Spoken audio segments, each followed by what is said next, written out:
ಸ್ನೇಹಿತರೆ, ಪರಿಸರವಾದಿಗಳನ್ನ ದೂಷಿಸುವ ಮುನ್ನ ಈ ಒಂದು ನಿದರ್ಶನ ನೋಡಿ. ರೆಂಬೆಯ ಹೆಸರಲ್ಲಿ ಮರಗಳನ್ನ ಕಡಿದು ಉಳಿಸಿದ್ದಾರೆ. ನಮ್ಮ ಗ್ರೇಟ್ ಫಿಲಾಸಫರ್, ನಮ್ಮ ಮೌನಕ್ಕೆ ಮತ್ತೊಂದು ಹೆಸರು ಅಂತ ಕರೆಸ್ಕೊಳ್ಳುವಂತಹ ಪೂರ್ಣಚಂದ್ರ ತೇಜಸ್ವಿ ಅವರದ್ದು ಒಂದು ಮಾತಿದೆ, ಕಡಿದು ಉರುಳಿಸಿದ ಮರಕ್ಕೆ ತನ್ನ ವೇದನೆ ಹೇಳ್ಕೊಳ್ಳೋಕೆ ಮಾತಿಲ್ಲ. ಅಂದ್ರೆ ಆ ಭಿನ್ನಹ ವ್ಯಕ್ತಪಡಿಸಕ್ಕೆ ಅದಕ್ಕೆ ಭಾಷೆ ಬರಲ್ಲ. ಅದನ್ನ ನಾವು ಭಾವಿಸಬೇಕು, ಅದನ್ನ ನಾವು ಅರ್ಥೈಸ್ಕೋಬೇಕು. ಮರವಿಲ್ಲದೆ ಮನುಜನಿಲ್ಲ.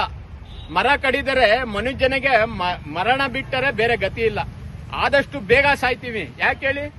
ನಮ್ಗೆ ಆಹಾರ ತಿನ್ನಕ್ಕೆ, ಒಳ್ಳೆ ಆಹಾರ ಸಿಕ್ಕಿದ್ರೂ ಬದುಕಕ್ಕೆ ಉತ್ತಮವಾದಂತ ಗಾಳಿ ಒದಗಿಸೋದು ನಮ್ಮ ಮರ ಗಿಡಗಳು.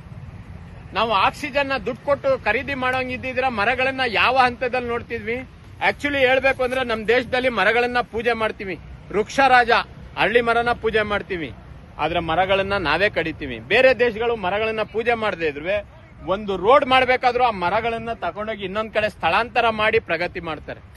ನಮ್ಗೆ ಪದೇ ಪದೇ ಇಂಥ ವಿಚಾರಗಳಲ್ಲಿ ನಾವು ಹೇಳಿ ಹೇಳಿ ಹೇಳಿ ಏನೇ ಮಾತಾಡಿದ್ರು ಕೂಡ ಮರಗಳ ಮಾರಣ ಹೋಮ ನಿಲ್ತಾ ಇಲ್ಲ, ಮರಗಳನ್ನ ಕಡಿಯೋದು ತಪ್ತಾ ಇಲ್ಲ. ಇದು ನಿಜವಾಗ್ಲೂ ಆತಂಕಕಾರಿ ಬೆಳವಣಿಗೆ. ಮುಂದೆ ನಮ್ಮ ಭವಿಷ್ಯ ಯಾವ ರೀತಿ ಇರುತ್ತೆ ಅನ್ನೋದನ್ನ ಕಲ್ಪನೆ ಮಾಡ್ಕೊಂಡ್ರೆ ಈಗಲೇ ಭಯಾನಕ ಭಯ ಆಗುತ್ತೆ. ಆ ಭಯಾನಕ ಭಯನ ನಾವು ದೂರ ಮಾಡ್ಕೋಬೇಕು ಅಂದ್ರೆ ಈಗಲೇ ಎಚ್ಚೆತ್ಕೊಂಡು ಜನಸಂಖ್ಯೆಗೆ ಅನುಗುಣವಾಗಿ ನಾವು ಪರಿಸರನ ಬೆಳೆಸ್ತಾ ಹೋಗ್ಬೇಕು. ಎಲ್ಲಂದ್ರಲ್ಲಿ ಈಗ ಅಲ್ಲೆಲ್ಲೋ ಬಿಡದಿ ಹತ್ರ ದೊಡ್ಡ ಸಾವಿರಾರು ಎಕರೆನ ಇವಾಗ ನಾವು ಅದ್ಯಾವುದೋ ಟೌನ್ಶಿಪ್ ಮಾಡ್ತೀವಿ, ನಗರ ಮಾಡ್ತೀವಿ ಅಂತ ಹೊರಟವ್ರೆ.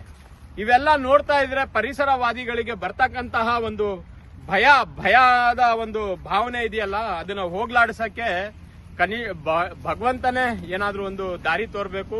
ಆ ನಿಟ್ಟಿನಲ್ಲಿ ತುಂಬಾ ನೋವಾಗ್ತಾ ಇದೆ. ಇಲ್ಲೊಂದು ತೋರಿಸಿ ಮರ, ಒಂದಲ್ಲ ಎರಡಲ್ಲ ಹಲವಾರು ನೂರಾರು ಮರಗಳ ಮಾರಣ ಹೋಮ ನಡೆದ್ಬಿಟ್ಟಿದೆ ಕೇವಲ ಈ ಒಂದು ಎಲೆಕ್ಟ್ರಿಕ್ ವೈರ್ಗೆ ತಾಗುತ್ತೆ ಅಂತ.